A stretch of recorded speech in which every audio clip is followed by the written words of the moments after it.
जय श्री राम। आशा करते हैं आप ठीक होंगे। आज हम बात करेंगे अपनी एक और नई कहानी की तरफ, नए एपिसोड में। अगर आपके पास भी कोई कहानी है तो डिस्क्रिप्शन बॉक्स में मेरा मेल आईडी है, आप उस पे भेज सकते हैं। तो ये कहानी हमें भेजी हमारे सब्सक्राइबर ने। वो बोलते हैं कि घटना उनके साथ घटित हुई है।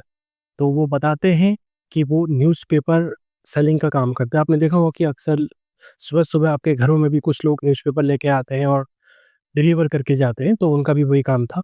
तो इसके लिए वो बहुत मेहनती थे, तो वो बहुत सुबह जल्दी उठ जाया करते थे। सुबह जल्दी उठने की वजह से उनको अंधेरी रात, यानी कि आप जानते हैं एक ऐसा समय जब रात भी है और सुबह भी हो रही, यानी कि भोर आप उसको मान सकते हैं, उस समय वो उठते थे। और उस समय उठ के वो न्यूज़पेपर बेचने जाते थे। तो ये काम थोड़ा टफ़ है, तो फिर भी वो मेहनती हैं तो करते थे।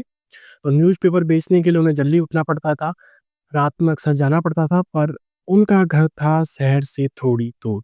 यानी कि शहर है और जहाँ वो न्यूज़पेपर बेचने जाते हैं, उनका घर यहाँ गाँव है और बीच में पड़ता था एक घना जंगल, जहाँ पे कोई भी नहीं होता था। अक्सर वहाँ पे कोई भी, लगभग उस टाइम पे अंधेरा रहता था, बहुत कम गाड़ियाँ चलती हैं, आपको पता है सुबह-सुबह। तो फिर भी वो जाते थे अपनी साइकिल में लाइट जला के। अब जंगल है, जो कि वहाँ पे जंगली जानवरों का भय भी रहता है, तो जब वो जाते थे अक्सर उन्हें बोला करते थे कि यहाँ पे भूत-पिशाच रहते हैं, यानी कि घोस्ट रहता है, कोई चुड़ैल घूमती है। बट काम तो काम है, उन्हें करना पड़ता था, जिसकी वजह से उनको सुबह जल्दी जाना पड़ता था। वो लाइट जला के हनुमान चालीसा सुनते हुए हमेशा जाते थे और न्यूज़पेपर डिलीवर करते थे।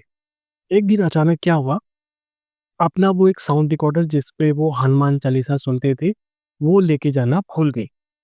और जब वो सुबह न्यूज़पेपर बेचने के लिए निकले, तो अचानक उनकी जो साइकिल है, वो बीच रास्ते में जंगल में खराब हो गई। वो थोड़ी देर वहाँ पे रुके, बट उनसे सही नहीं हुई। उन्होंने कोशिश भी की और उन्होंने देखा इधर-उधर कोई गाड़ी वाला उनको दिखाई नहीं दिया कि जिससे वो मदद ले सके या आगे तक लिफ्ट ले सके। तो उसके बाद वो थोड़ी देर रुकते हैं, कोशिश करते हैं उसको ठीक करने की, और तभी अचानक झाड़ियों से खतरनाक आवाज़ें आने लगती है। वो बहुत डर जाते हैं, उन्हें लगता है कि यहाँ पे कोई भूत, पिशाच, प्रेत आत्मा सचमुच आ गई है। वो डर जाते हैं और साइकिल की इस तरफ आ जाते हैं और तभी वो आवाज़ उस तरफ से भी आने लगती है। ये देख के वो घबरा जाते हैं और भाग के आगे जाने लगते हैं, और जैसे-जैसे वो आगे बढ़ते हैं, उनको वो आवाज़ें फिर से सुनाई देने लगती हैं। वो काफ़ी घबराहट में तेज़-तेज़ अपनी साइकिल छोड़ के भागने लगते हैं अंधेरे में, और तभी अचानक वही होता है, वो गिर पड़ते हैं। और जैसे ही वो गिर पड़ते हैं, सुगबुगाहट में वो जैसे ही खड़े उठते हैं, उन पे एक जंगली जानवर हमला कर देता है। कोई भूत नहीं, कोई प्रेत नहीं, वो एक जंगली जानवर था। हाँ, तेंदुआ आप बोल सकते हैं। वो बताते हैं कि कोई जंगली जानवर था, तेंदुए की तरह, तो उन पे हमला करता है और उन पे पंजे लगते हैं, उसके बाद वो फिर से गायब हो जाता है। और बड़ी सुगबुगाहट में वो फिर खड़े होते हैं, उनके अंदर हिम्मत नहीं होती, वो डर से काँप जाते हैं और सुन्न पड़ जाते हैं, और तभी वो अचानक हनुमान चालीसा गाने लगते हैं। उनके अंदर एक एनर्जी उत्पन्न होने लगती है और उनके अंदर जो डर है वो भी थोड़ा-सा कम होने लगता है।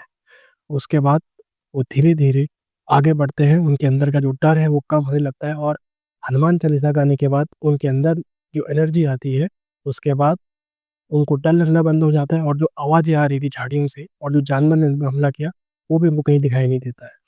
उसके बाद वो थोड़ी देर सुबह होने का इंतज़ार करते हैं, कोई उन्हें मदद मिलती है, अपनी साइकिल को लेके शहर जाते हैं, ठीक कराते हैं, पेपर बेचते हैं, और उसके बाद हनुमान जी के मंदिर में जाते हैं। इसके बाद से वो हनुमान जी पे और भी ज़्यादा बिलीव करने लगते हैं। और ये भी बताते हैं कि उनके साथ ऐसी घटना घटी, वो जानवर था या कोई प्रेत था उनको पता नहीं, पर उन पे हमला किया था और वो गायब हो गया था। और अगर आप भी हनुमान जी के भक्त हैं, तो लाइक सब्सक्राइब करके जाएँ। जय श्री राम।